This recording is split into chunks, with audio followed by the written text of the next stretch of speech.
오늘은 정말 특별한 이야기를 들려드리려고 합니다. 백제 역사상 가장 안타까운 왕이면서도 동시에 가장 끈질긴 근성을 보여준 왕의 이야기죠. 그는 바로 백제 제17대 왕 아신왕인데요. 아신왕은 정말 불운한 왕이었습니다. 왜냐하면 그의 최대 라이벌이 바로 고구려 역사상 최강의 정복왕인 광개토대왕이었기 때문이죠. 하지만 그는 절대 포기하지 않았는데요. 과연 아신왕은 어떤 삶을 살았을까요? 아신왕은 침류왕의 맏아들로 태어났습니다. 그의 출생에는 정말 신비한 이야기가 전해져 내려오는데, 삼국사기에 따르면 아신왕이 태어난 날 밤에 신비한 빛이 사방을 비추며 밤을 밝혀주었다고 합니다. 또한 아신왕은 어려서부터 기계가 무척 호방했고 매사냥과 말타기를 좋아하는 상남자였다고 하죠. 하지만 운명은 그를 시험에 빠뜨리기 시작합니다. 385년 아신왕의 아버지 침류왕이 갑자기 세상을 떠나고 만 것이죠. 원래라면 태자였던 아신왕이 당연히 왕위를 이어받아야 했지만 당시 아신왕의 나이가 너무 어리다는 이유로 숙부인 진사왕이 대신 왕위에 올랐습니다. 그런데 당시 아신왕은 그렇게 어리진 않았을 걸로 추측되는데요. 그 이유는 진사왕이 즉위하고 불과 9년 후인 394년에 아신왕의 아들 부여전지가 태자로 책봉되었기 때문이죠. 이걸 보면 385년에 이미 아신왕은 아들까지 있었을 것으로 추정되는데, 침류왕이 세상을 떠났을 당시에 아신왕의 나이는 대략 15, 16살 정도로, 이 정도 나이면 어려서 즉위할 수 없었다고 하기에는 애매한 부분이 있는 것입니다. 그러면 진사왕의 즉위에는 다른 이유가 있었을 가능성이 높죠. 또한 일본서기에는 더욱 직설적으로 기록되어 있는데요. 진사왕이 본래 아신왕에게 돌아가야 할 왕위를 빼앗았다고 말이죠. 결국 아신왕은 자신의 정당한 왕위를 숙부에게 찬탈당한 것입니다. 어쨌든 그렇게 왕위를 빼앗긴 아신왕은 곧바로 일본으로 피신을 떠났죠. 당시 백제와 일본은 우호 관계였기 때문에 아신왕은 일본에서 때를 기다렸습니다. 그런데 이때 고구려에서 중대한 변화가 일어나는데, 391년 고구려의 정복왕 광개토대왕이 왕위에 오른 것이죠. 광개토대왕은 즉위하자마자 선왕들의 원수를 갚기 위해 백제를 공격하기 시작했습니다. 특히 전략 요충지인 관미성을 빼앗으면서 백제에 강한 압박을 가했죠. 이때 진사왕은 고구려의 추가 공격에 대비하기 위해 구원의 행궁에서 사냥 행사를 벌였습니다. 당시 사냥은 한가하게 노는 게 아니라 기마술과 궁술, 팀워크를 연습하는 훈련으로 봐야 하는데, 바로 이 순간이 아신왕에게는 절호의 기회였죠. 그렇게 392년 아신왕은 마침내 행동에 나섰습니다. 일본의 지원을 받아 백제로 돌아온 것이죠. 일본 서기에 따르면 일본은 키노 츠노노스쿠네 등을 파견해서 진사왕의 무례함을 꾸짖었다고 합니다. 그리고 백제에서는 진사왕을 죽여 사죄했다고 기록되어 있죠. 물론 이건 일본 측의 과장된 기록이지만 핵심은 아신왕이 일본의 도움을 받아 진사왕을 제거하고 왕위를 되찾았다는 것입니다. 7년 동안 타국에서 숨어있던 백제 태자가 마침내 자신의 자리를 되찾은 것이었죠. 어떻게 보면 광개토대왕 덕분에 아신왕이 왕위를 되찾을 수 있었다고도 볼 수 있는데요. 왜냐하면 광개토대왕의 공격으로 진사왕의 입지가 약해졌고 그 틈을 타서 아신왕의 정변이 성공했기 때문이죠. 하지만 이것은 동시에 아신왕에게는 새로운 시련의 시작이었습니다. 이제 그는 한국사 최강의 정복왕과 정면으로 맞서야 했던 것이죠. 이는 아신왕 입장에서는 정말 불운한 타이밍이었는데요. 만약 다른 시대에 태어났다면 그의 능력으로 충분히 명군이 될 수 있었을 것으로 추측되긴 하죠. 어쨌든 아신왕은 즉위하자마자 바로 행동에 나섰습니다. 광개토대왕에게 빼앗긴 영토를 되찾기 위해서 움직인 것이죠. 393년 아신왕은 자신의 외삼촌이자 용맹한 장수인 진무를 좌장으로 임명했고 곧장 1만의 병력으로 관미성을 공격했습니다.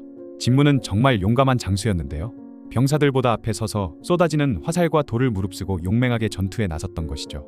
그리고 관미성을 포위하는 데까지 성공했지만 결과는 실패였습니다. 보급이 제대로 이루어지지 않아 군량이 부족해졌고 결국 퇴각할 수밖에 없었던 것이죠. 하지만 아신왕은 포기하지 않았습니다. 이번에는 전지를 태자로 삼아 후계구도를 확실히 한 다음 다시 고구려를 공격했죠. 그런데 이번에는 광개토대왕이 직접 나섰는데요. 5,000명의 정예기병을 이끌고 수곡성에서 백제군을 격파한 것이죠. 하지만 이에 굴하지 않고 아신왕의 고구려 공격은 계속되는데, 395년 8월엔 진무에게 다시 명해 고구려를 공격했지만 결과는 참혹했습니다. 광개토대왕이 직접 7,000 기병을 이끌고 왔고 전투 결과 백제군이 대패하고 8,000명이나 전사하고 만 것이죠. 이에 아신왕은 즉위한 이후 처음으로 본인이 직접 7,000 군사를 거느리고 고구려를 향해 진격했습니다.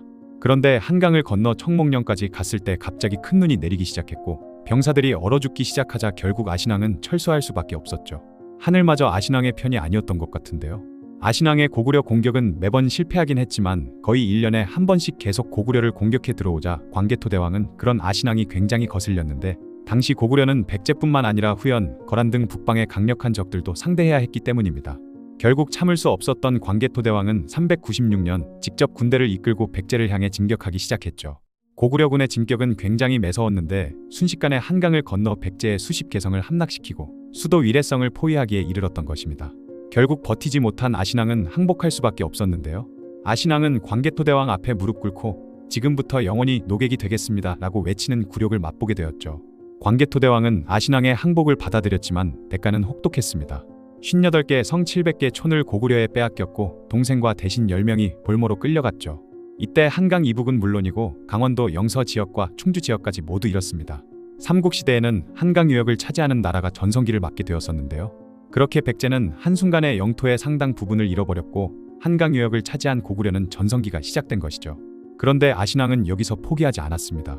광개토대왕에게 고개를 숙인 것은 그저 상황을 모면하기 위함일 뿐이었지 진심으로 항복한 게 아니었던 것이죠.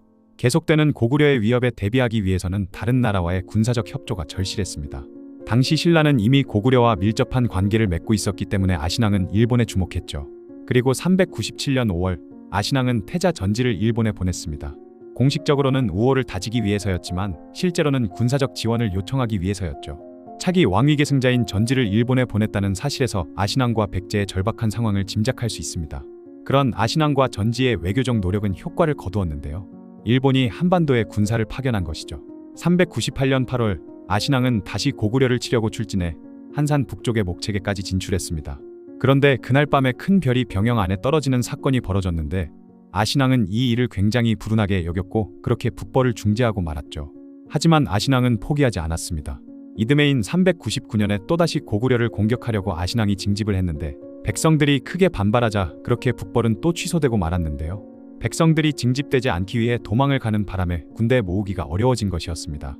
심지어 백성들은 징집을 피해 대규모로 신라와 일본 등으로 달아나기까지 했죠. 백성들 입장에서는 계속 고구려군과의 전쟁에서 패하자 전쟁이 꺼려지기 시작했으며 군대에 가봤자 개죽음만 당할 뿐이라 생각했기 때문이었던 것인데요. 백성들마저 아신앙을 외면하면서 백제의 군사력까지 약화되었는데 이에 아신앙은 고구려를 공격하는 건 일단 미뤄두고 고구려와 동맹관계이던 신라를 먼저 공격하기로 마음먹었죠. 그리고 가야 외국과 함께 신라를 침공하게 됩니다. 이에 신라의 뇌물마립가는 광개토대왕에게 구원을 요청했고 광개토대왕은 군사 5만을 보내서 신라를 구원하게 했죠. 결국 백제, 가야, 외의 연합군은 고구려군에 대패하고 말았습니다. 그렇게 백제는 근초고왕 때 가야 지역까지 뻗쳐놓은 한반도 남부지역 패권까지 잃게 되면서 뼈아픈 타격을 받게 되죠. 이후 아신앙은 일본과의 관계를 더욱 강화하기 위해 다양한 노력을 기울였습니다. 유명한 아직기와 왕인을 일본으로 보낸 것도 이 시기로 보이죠.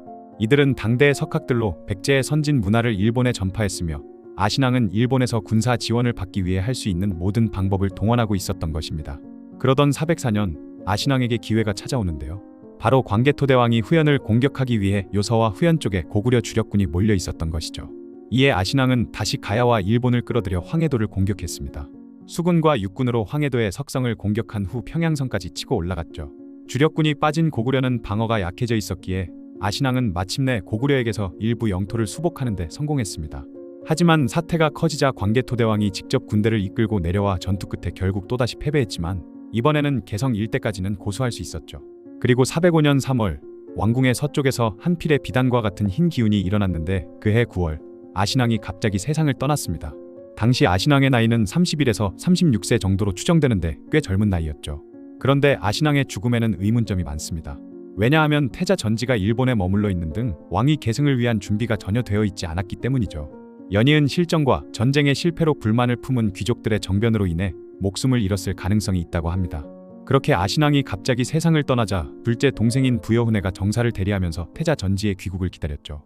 그런데 아신앙의 막내 동생이던 부여설례가 훈회를 죽이고 스스로 왕이 되었습니다. 일본군 호위병 100명과 함께 돌아오던 전지는 국경에서 왕이 찬탈 소식을 들었고 인근 섬에서 상황을 지켜보고 있었는데요. 하지만 태자 전지를 지지하던 해시 귀족 세력이 부여설례를 제거하면서 전지는 마침내 왕위에 오를 수 있었죠. 아신앙의 가장 큰 부르는 동시대의 활약한 라이벌이 한국사 불세출의 정복군주 광개토대왕이었다는 것입니다. 만약 다른 시대에 태어났다면 아신앙의 능력으로 충분히 명군이 될 수 있었을 걸로 예상되고 있죠. 왕위 찬탈과 왕권 탈환을 위해 백제로 오는 과정에서 신라와 가야까지 제압하는 활약을 보면 능력 자체는 확실히 있긴 했지만 상대가 너무 강했던 것입니다. 수없이 패배하고 굴욕을 당하며 백성들이 등을 돌리고 잦은 패전으로 나라 살림이 피폐해지면서까지 백제의 자존심을 위해 아신앙은 끝까지 싸웠죠. 아신앙의 이런 근성과 백제 땅을 수복하려던 노력은 정말 대단한 것이었습니다. 아신앙은 한일 관계의 역사에서도 중요한 인물인데요. 백제가 열세에 처한 덕분에 일본이 상당한 성장을 이룰 수 있었기 때문이죠. 백제로부터 쏟아져 들어오는 유민 행렬로 인구가 증가했고 고급 인력을 수용할 수 있었던 것입니다. 아신왕이 군사 지원을 받기 위해 왕인 아직기 같은 당대의 석학을 일본에 보내어 선진 문화를 전파시킨 것도 큰 영향을 미쳤죠. 아신왕은 비록 광개토대왕에게 여러 번 패했지만 그의 끈질긴 정신만큼은 영원히 기억될 것입니다. 절망적인 상황에서도 포기하지 않고 끝까지 싸운 그의 모습은 오늘날 우리에게도 큰 감동을 주는 것 같네요.